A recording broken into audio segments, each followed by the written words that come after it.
제3장 성서의 해석. 성서를 읽으면서도 그 뜻을 어떻게 해석해야 하는가 하는 의문은 늘 마음에서 가시지 않는다. 어떤 목사님은 쓰여진 글자 그대로 해석해야 한다고 하고, 또 어떤 교파에서는 흔히 영해라고 해서 신령한 뜻이 문자 뒤에 감추어져 있는데 그것을 알아내야 한다고 한다. 사실 그렇다. 우의적 방법.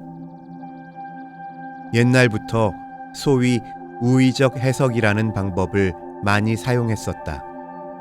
문자 그대로가 아니라 문자의 배후에 숨어 있는 신령한 뜻을 찾는다는 방법이다. 영해라는 것이 그것이다. 예를 든다면 누가복음 10장 25절에서 37절에 있는 선한 사마리아 사람의 비유를 해석하는 데 있어서 어떤 사람은 인류의 시조 아담이요, 예루살렘은 하늘의 도성이요, 여리고는 세상이요, 강도는 악마와 그 족속들이요, 제사장과 레위인은 유대교요, 사마리아 사람은 예수요, 기름과 포도주는 성령의 감동이요, 주막은 교회요, 데나리온 둘은 구약과 신약의 성경이요, 내가 돌아올 때는 예수 재림할 때를 말합니다 하는 식의 해석이다. 예수께서 말씀한 이 비유의 본의는 내 이웃을 사랑하라는 계명을 지키는 데 있어서 내 이웃이 누구오니까 하는 질문이 나왔기 때문에 예수께서는 내 이웃이 누군가 하는 것을 묻는 것보다도 내가 누구의 이웃이 되는가를 먼저 반성하라는 것을 알리려 한 것이다.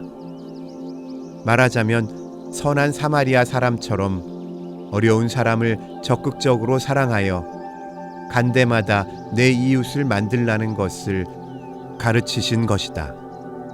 그러나 이상에서 소개한 바와 같은 영해를 놓고 보면 저자의 본인은 어디론가 사라져버리고 전체적인 그리스도교 구원 계획의 드라마가 전개되고 만다.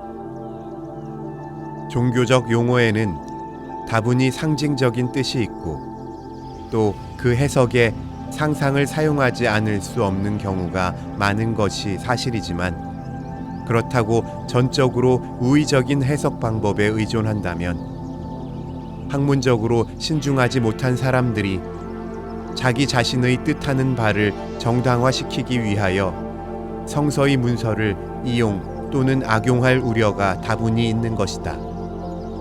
그런 경우에 그 문서의 본의가 상실될 뿐 아니라 온전히 거짓된 의미가 그 문서 속에 주입될 수 있는 것이다. 문자 그대로 해석하는 방법. 우의적 방법과 온전히 반대되는 해석법으로서 문자 그대로 해석한다는 방법이 있다. 그들의 주장대로 말한다면 성서의 글자 하나하나가 직접 하나님의 영으로 감동되어 쓰여진 것이기 때문에 1.1획도 잘못된 것이 없으며 모든 부분이 동일하게 유익하고 가치 있다는 것이다. 이 해석법은 여러 가지 난점을 가져온다. 첫째, 종교적 용어에는 상징, 상상, 시적인 의미가 내포되어 있는 것이 적지 아니한데도 불구하고 문자 그대로의 뜻만을 찾는다면 아주 유치하고 무의미한 것이 된다. 가령 그리스도를 하나님의 어린 양이라고 했대서 문자 그대로의 새끼 양의 그 뜻을 국한시킨다든지, 그리스도의 피로 구원 얻는다고 했기 때문에 피라는 물질적인 개념에 사로잡힌다든지, 어린아이와 같이 되지 않으면 천국에 들어가지 못한다고 했대서 어른이 아이들처럼 단발머리에 앞치마를 입어야 한다는 난센스는 있을 수 없기 때문이다. 둘째, 윤리적으로도 난점을 가져온다. 구약에서는 내 이웃을 사랑하고 내 원수를 미워하라고 했다. 그러나 예수께서는 내 원수를 사랑하라고 했으니 둘이 동일한 가치를 갖고 있다면 어느 것을 취할 것인가를 결정할 수 없을 것이다. 셋째, 여기저기서 단편적인 문구를 따서 그대로 하고도 성경 말씀에 있는 대로 했으니 잘못이 없노라고 뻐길 수 있다. 가령 유다가 나가서 스스로 목매어 죽으니라 한 구절과 가서 너도 이와 같이 하라 한 구절과를 기계적으로 연결시켜서 그대로 행한다면 그 사람의 생각과 행동이 정당할 것인가 하는 것이 이 관계에서 흔히들 돌아가는 유머적 이야기 가운데 하나다.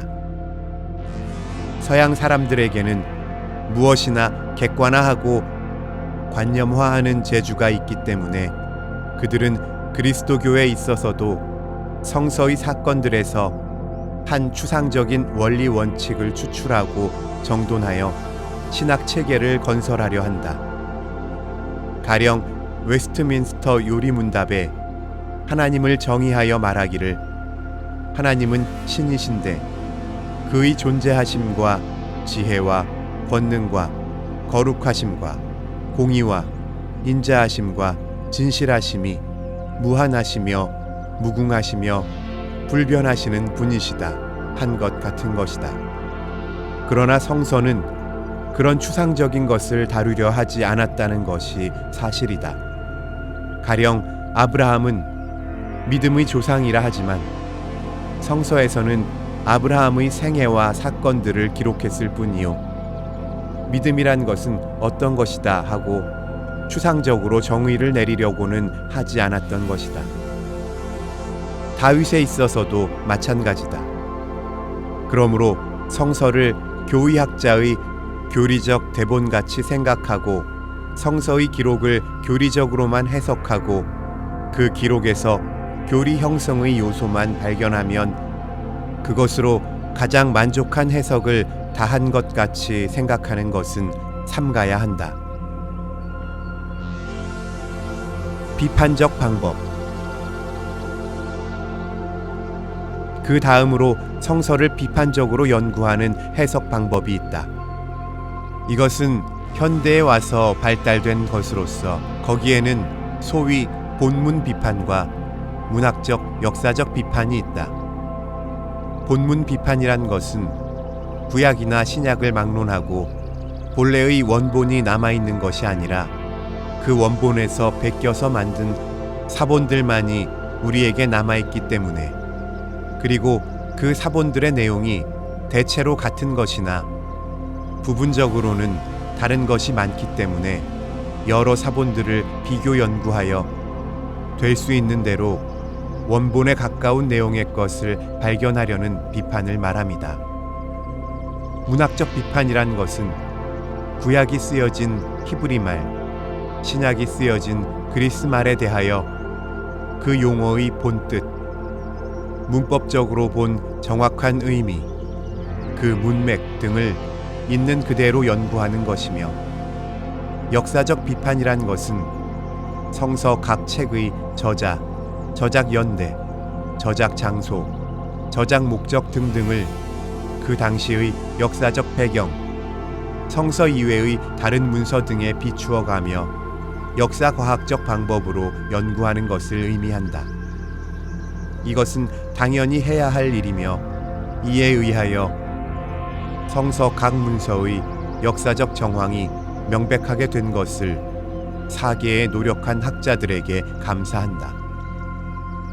그러나 이 역사과학적 연구와 해석은 그것만으로 완전한 것이 아니다. 그 정확한 역사적 정황 안에 자리 잡은 문서에 나타난 종교적 의미, 하나님의 경륜을 이해해야 한다. 가령 예를 든다면 창세기 1장에서 2장 4절 상반절까지의 창조 설화와 2장 4절 하반절부터의 창조 설화는 서로 다른 창조 설화가 서로 다른 문서에 의하여 전승된 것임이 역사 과학적 연구에 의하여 알려진 것이다. 그러나 이 창조 설화들이 무엇을 의미하는가? 하나님이 말씀으로 천지를 창조하셨다는 것, 하나님께서 자기 형상대로 인간을 만드셨다는 것 등이 무엇을 의미하는가 하는 것 등은 문서의 역사 과학적 비판에서 얻을 수 있는 것이 아니기 때문이다. 우리는 하나님이 인간을 찾으시는 성서적 드라마 속에 우리도 함께 끼어든 배우들이라는 입장에서 성서를 읽어야 한다는 것이다. 우리도 그 드라마의 한 부분이다. 성서가 도서관에서나 귀중히 여기는 고대 문서에 불과하다면 그것은 과거의 기록에 불과할 것이다. 그러나 성서는 지금 우리에게 산 책으로 대결한다는데 그 생명이 있는 것이다. 성서를 읽는다는 것, 성서를 해석한다는 것은 하나의 방관자로서가 아니라 진지한 동참자로 성서의 세계에 대결하는 것을 의미한다. 구약시대 문서 예언자의 첫 사람인 아모스가 베델에서 그 당시의 사회학을 규탄하고 하나님의 심판을 선포하였다면 그것은 그때 그 백성에게만 선포된 말씀이 아니라 지금 이 땅에 사는 우리에게도 선포하는 말씀으로 받는 것이다. 예수께서 회개하라 천국이 가까우니라 하고 선포하셨다면 그것은 그때 그 백성에게뿐 아니라 지금 내게 선포하는 말씀인 것이다. 성서의 세계에서 되어진 사건들을 통하여 하나님이 말씀하신 그것이 지금 우리가 당면한 사건 속에 살아 우리를 향한 하나님의 말씀으로 되어지는 것이다. 성서의 페이지들을 걸어 건너간 그때 그 백성들의 두려움과 소망, 명령과 약속, 회개와 용서 등등에 지금 우리도 동행하고 있는 것이다. 그들의 이야기가 우리 이야기며 그들의 메시지가 우리의 메시지다. 그리스도는 지금도 살아계신 분이며 성령이 지금도 신앙인의 마음속에서 역사의 다리를 건너 동시대성을 조성해주고 계시기 때문이다.